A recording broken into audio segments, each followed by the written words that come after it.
Welcome back to AM Northwest.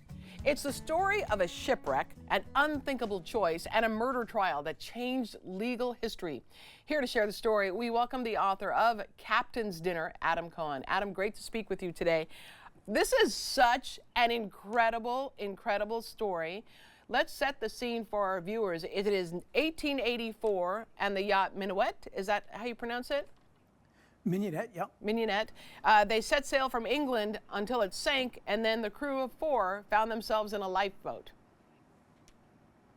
That's exactly right. So they're in a lifeboat and they don't have really anything to eat or drink.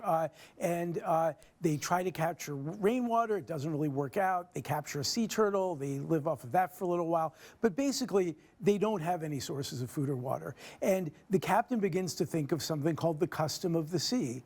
Hard to believe in our modern times, but thinking back to then, there was something known as the custom of the sea, which allowed sailors in a situation like this after shipwreck to draw lots and actually kill and eat someone and survive off of that person's blood and flesh until they're rescued. And the captain almost does this, but he actually decides that he'll dispense with the drawing of lots, which might have implicated himself. He could have lost that. And instead, they would just kill the cabin boy. And actually, as it turned out... Well, hang on a second, Adam. You're going really fast. Sorry, slow me down. I'm just thinking of our viewers because this is a lot to take in.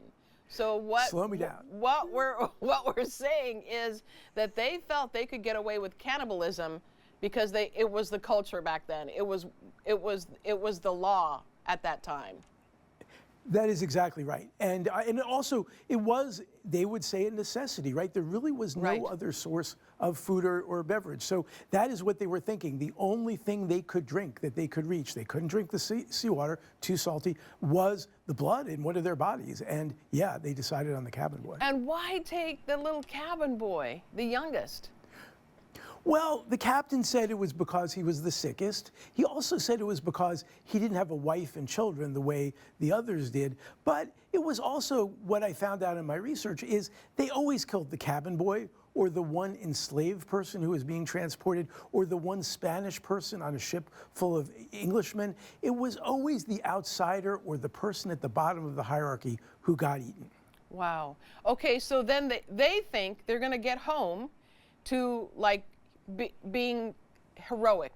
So people will think that they're great because they survived and they did the heroic thing. But that's just not what happened. Exactly right. And there were previous cases where that's exactly what happened. They would do fundraising campaigns for people who came back after cannibalizing someone. So they thought they would tell their story. They would be, the center of attention in a positive way. And very quickly, when they are returned to Falmouth, England, they are arrested and thrown in jail and charged with murder. And they are shocked about that because no one in the history of English law and American law for that matter, and law that anywhere else anyone could find, no one had been prosecuted for cannibalism at sea. They couldn't believe that they were going to be the first ones to be prosecuted for it, but they were. And why were they prosecuted versus previous times? So it's a great question. That's something I wondered as I started out in this book. And what I figured out was this was the late Victorian England. This was late Victorian era in England. And England was changing tremendously. The Victorians were big reformers. They were changing every part of society. They were extending the vote to the middle class. They were passing laws that protected factory workers and laws that protected women and children and animals from abuse. So they're trying to better society in every possible way. These reformers eventually get around to looking at the custom of the sea, and they think, this looks really barbaric to us. And one other thing, the Victorians also worshipped children. It was something called the cult of the child. And think about like Alice in Wonderland or Oliver Twist. They wrote all these books in which the children were the most sympathetic characters. In some ways, they thought they were better than adults. So one thing that really offended the Victorian reformers about this case is it was 3 adults in a lifeboat who decide, let's eat the child. Right. Oh, my gosh. Also, though, seafarers, sailors, defended these guys because they had probably been in that position before or worried that they may be in the position. That's exactly right. And it was their tradition, the custom of the sea. They thought that this was the fairest thing to do, and it was the best outcome because at least you save the most lives. So it was actually the reformers. It was the judges. It was some of the opinion writers in the newspapers, the lawyers, more of the elite who were the reformers in Victorian England who looked at this and said, we don't really care so much about the traditions that the sailors have come up with.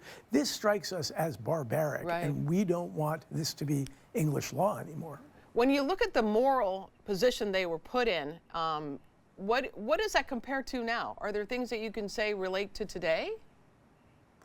Absolutely. And you know, one reason this is such a popular case in colleges and universities is it perfectly embodies the great philosophical debate between utilitarianism and rights-based theories of justice. So utilitarians say, do the thing that does the greatest good for the greatest number. If that means killing one person to save three, that's the moral thing to do.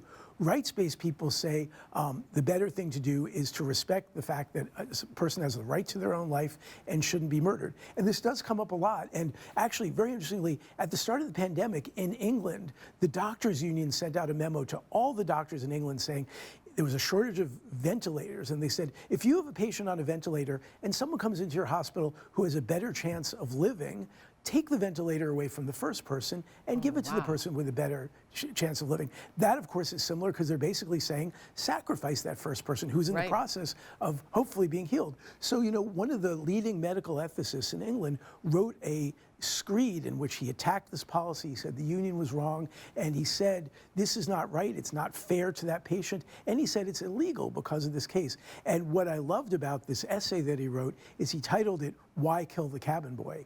He understood that this case exactly spoke even to the ventilator issue at the beginning of the pandemic. Wow. Interestingly, too, in the award-winning book Life of Pi, they named the central, the tiger, the antagonist, the same name as the cabin boy. That's exactly right. And Jan Martel, the author, has spoken about this, and he said he named it after 3 Richard Parkers. This Richard Parker, there's actually, crazily, Edgar Allan Poe only wrote 1 novel in his life. It was written decades before this happened. In it, there is a custom of the sea, drawing of lots.